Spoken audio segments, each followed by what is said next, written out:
আমি এখন ঝটপট তৈরি করে দেখাবো আমার স্টাইলের কচু ভর্তা। সঙ্গে থাকুন। প্রথমে কচু শাক সিদ্ধ দিলাম, গোটা পেঁয়াজ, গোটা রসুন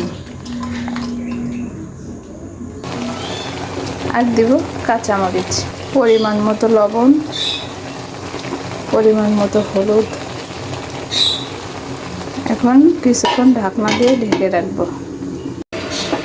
ঢাকনাটাকে উঠিয়ে কিছুক্ষণ এটা দিয়ে এভাবে নরম করে নিব।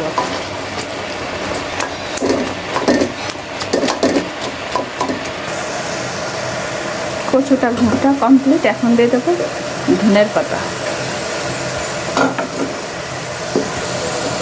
ধনের পাতা দিয়ে ভালোভাবে শাকটাকে নেড়ে নেব। এটা হচ্ছে বিলাইতে ধনের পাতা।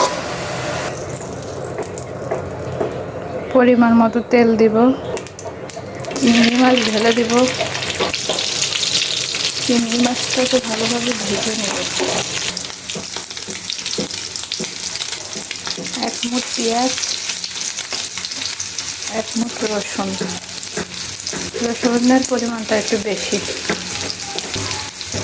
এবার ভালোভাবে একে ভেজে নেব। পেঁয়াজটা আমার ভাজা হয়ে গেছে। এখন দিয়ে দেবো আমি কচুর ভিতরে।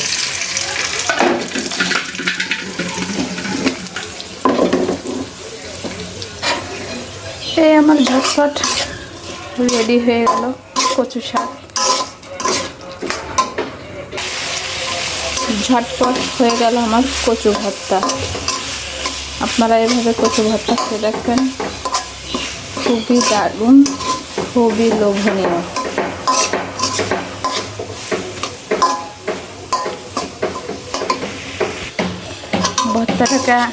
ভর্তাটাকে আপনাদের পরিবেশন করে দেখাচ্ছি কতটা দারুণ বা কতটা সুস্বাদু হয়েছে।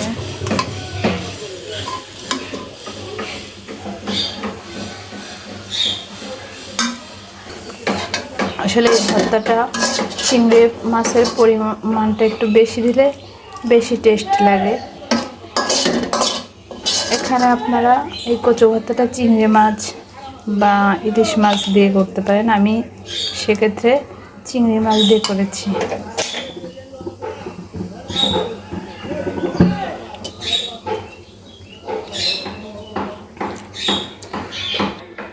এই কচু ভর্তাটা কতটা দারুণ এবং কতটা লোভনীয় হয়েছে, না খেলে আপনারা বুঝবেন না।